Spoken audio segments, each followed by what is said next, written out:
Hi, Amandeep. Let's take a look at this new set of essays. The task 2 is about taking your family on business trips. Let's see what you said. Experts throughout both the developing and developed world have debated that businessmen who are visiting work-related trips to abroad with their families and friends are whether leads to a negative or a positive approach. This essay will argue about both the negative or positive development using examples from the UK government and Oxford University to demonstrate points and prove arguments. Okay, so what happened in this paragraph is some problems with the grammar, and in one area it actually made it incoherent, so let's talk about that. Let's talk about the whole paragraph actually, correcting it this time.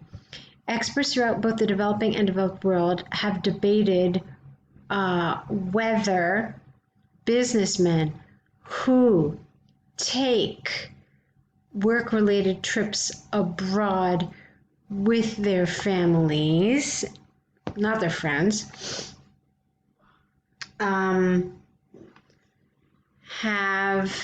negative or positive results. Okay, so it was also some vocabulary problems happening here as well. There were, of course, other ways to say this, but I wanted to be as faithful to your sentence as possible. Let's look at the next one. Now, you said here that you will argue both negative or positive development. I don't think this is what you mean here. And don't forget that the essay is asking you very clearly if it's positive or negative. So you have to answer that if you in fact think it's positive or negative. Okay, and if you support this development.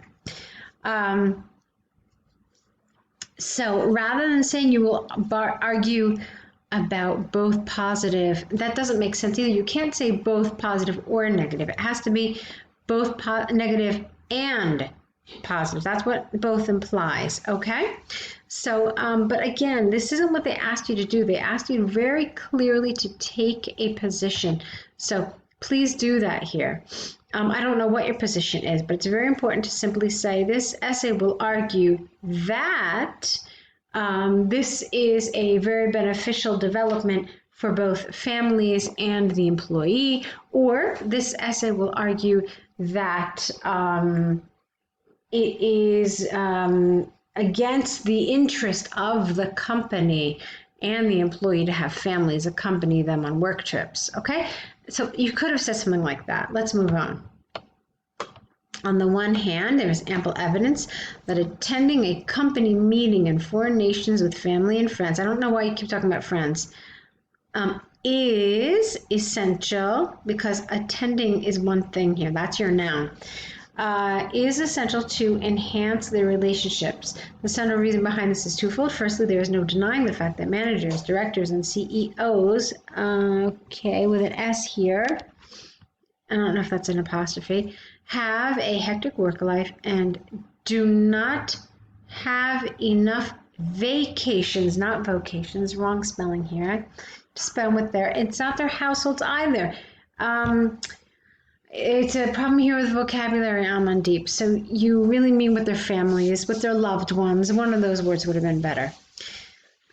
Secondly, spending leisure time with relatives on a business trip is beneficial to diminish the work-related stress from their mind and helps to give rise to productivity in the job. For example, a recent study by the UK government revealed that 30% of business employees are confident and deliver their best when they come with their family members. Okay, when they come where with their family members? All right, when they are on business trips with their family members. Now, another thing here is that this statistic here is not particularly convincing. If you tell us that 30% of business employees are confident and deliver their best, then that means that the remaining 70% does not. And so this isn't a particularly good support for your argument, okay? Because 30% is really a lot if you're trying to show support for this side of the argument, okay?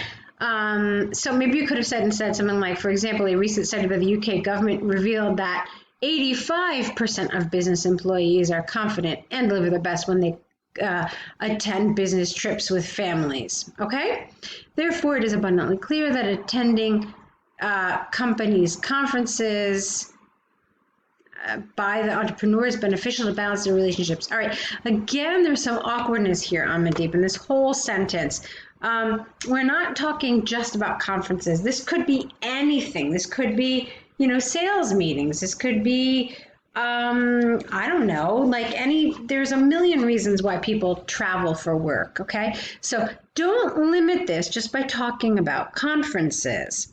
That's one thing. But then the rest of the sentence is really rather incoherent. What does this mean? By the entrepreneur is beneficial to balance their relationships. Who is there? And it's very confusing to us here, okay? And there's nothing about family members here. So the whole sentence is really rather confusing. All right, let's try it one more time and then say something more like this.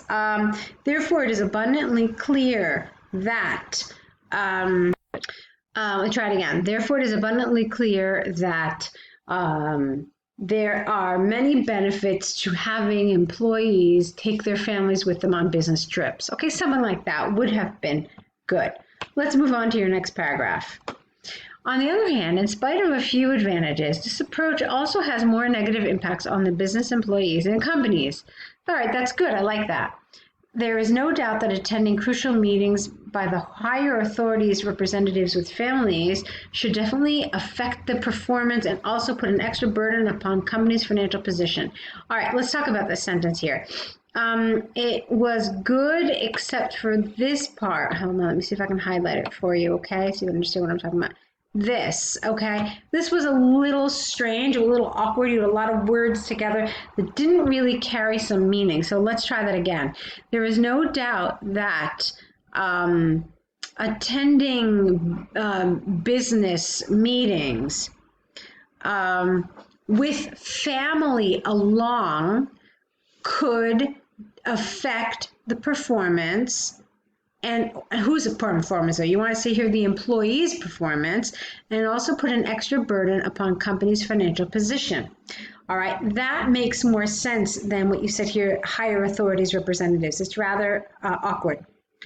Okay, so this is largely because for the family and friends, companies have to invest more in airfares, transportation, accommodation. Okay, again, they never asked about friends, so get rid of friends. But is largely because for the family what?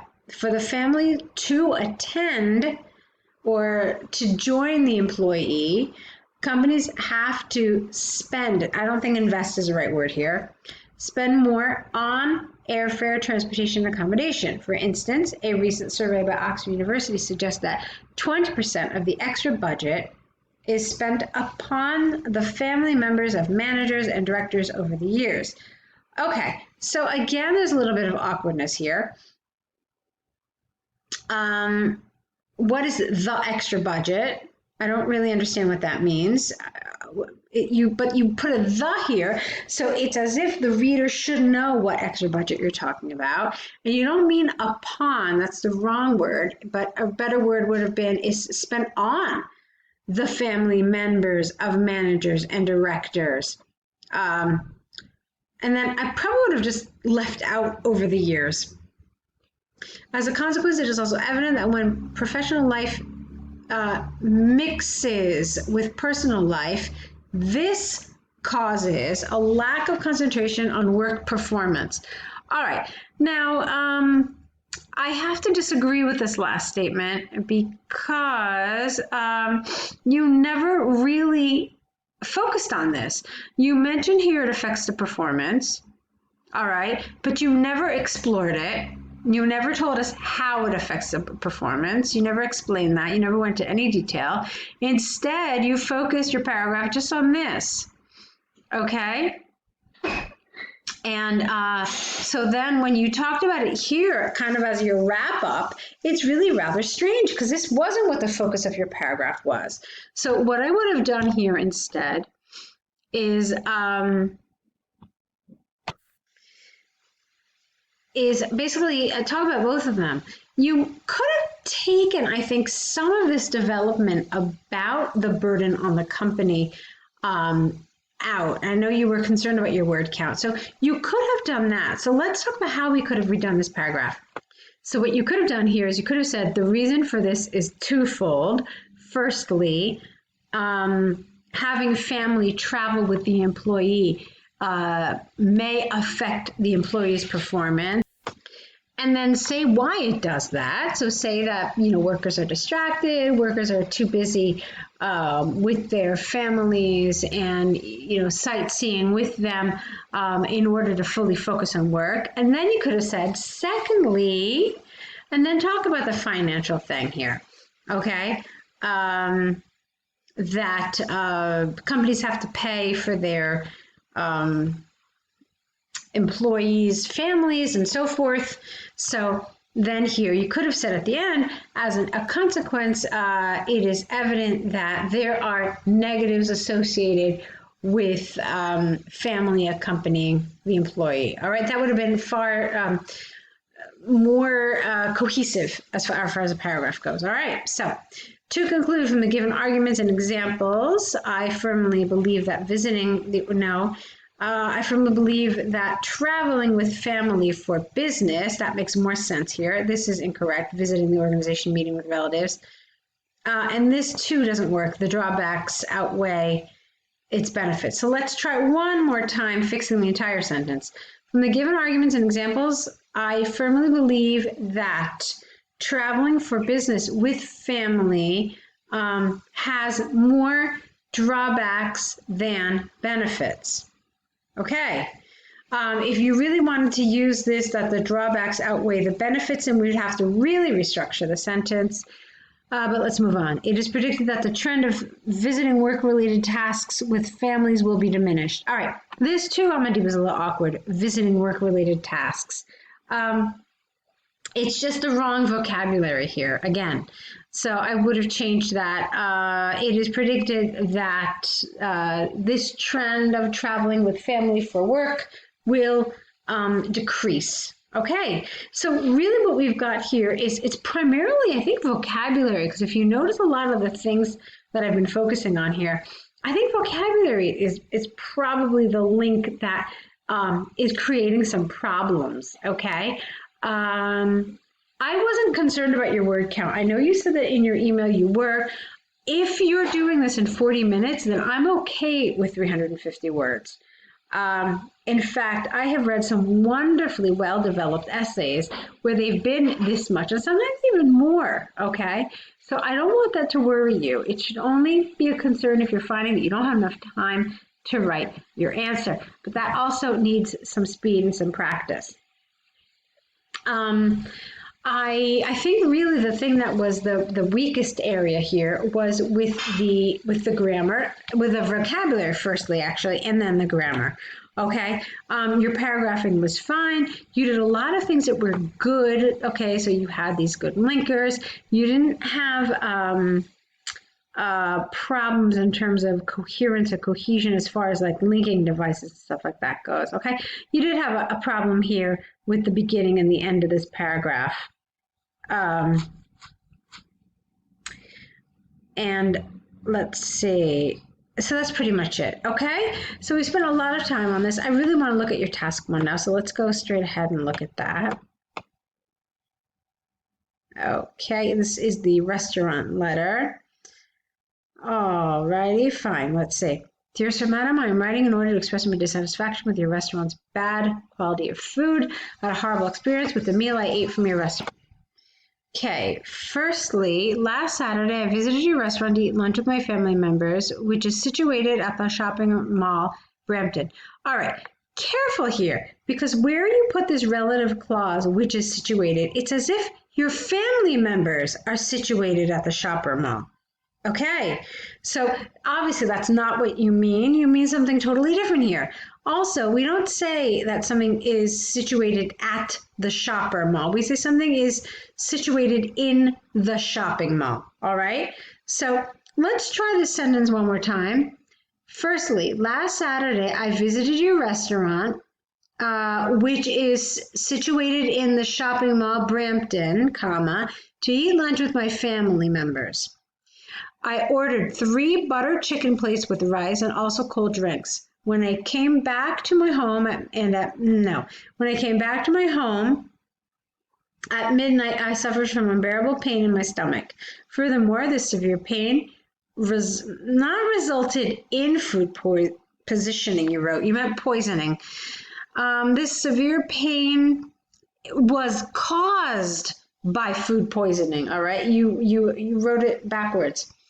And I was not able to attend an essential office meeting because of this issue. Okay. Secondly, I tried to contact your, I don't know why we're talking about hotel, it should be restaurant staff, about my discomfort and the bad quality of food. However, the staff was not responsive, not responded, responsive, adjective, to this matter at all. I therefore, put an R here, suggest that I be given a full refund of the meal, as well as action should be taken to diminish the bad quality of food from the hotel. All right, I don't know why we're talking about hotels all of a sudden. All right, it's now like the third time you've talked about hotel. 1, 2, 3. So I'm really not sure why. And then here's a fourth time you talk about hotel. So that's inappropriate here. We've been talking about a restaurant, which you said was in a mall. So that's confusing and it's not appropriate here. Okay. Also, you've got a problem here with the grammar. So let's look at it one more time. I suggest that I be given a full refund of the bill, and I also suggest that action should be taken to diminish the bad quality of food. In addition, the staff should be more, sincere is the wrong word, should be more attentive, would have been a nice word here, to address customer issues. Okay. I await your prompt response. Regards. All right. So I kind of feel like this was a little bit of a sudden ending. You should have wrapped it up a little more fully, a little more, let's see, a little more just kind of like, I will follow up with you next week regarding this issue, or I have included my bank details in the attachment below. I hope that this matter will be resolved very shortly. So something like that. It felt like your letter ended really rather suddenly. Okay? So that was one thing. Also, the beginning of your letter was Dear Sir or Madam. If I don't, yeah, there it is. Dear Sir, Madam. So the conventions of letter writing tell us that the ending should be, the closing here, the sign off should be yours faithfully. All right, not regards. Regards would be okay if it was an informal or a formal letter, but if you know the person's name, and here you don't. All right, now the last thing that I want to talk about is this here. You kept talking about food quality. So not only did you talk about hotel staff, but you kept saying the bad quality of the food, quality of the food. So it was an expression that I saw at least 2 or 3 times, and it kind of stuck out because it's not really very natural. So look, your restaurant's bad quality of food. And then here, the bad quality of food. Let's see. Here it is again, bad quality of food. So 3 times you wrote it. Look, bad quality of food, bad quality of food, bad quality of food. So it's not really a very natural expression. You do need to change it to something else. So why don't we try some suggestions here? Express my dissatisfaction with the terrible food quality at your restaurant, with the terrible meal at your restaurant, with the unacceptable food quality, or just the unacceptable food served at your restaurant. So there are a lot of different ways you could have said this, okay? But bad quality of food is really rather awkward. All right, Amandeep, so go ahead and correct these. Let's see more work from you. I hope the feedback is helpful and you can apply some of it to your next set of essays. All right, good luck.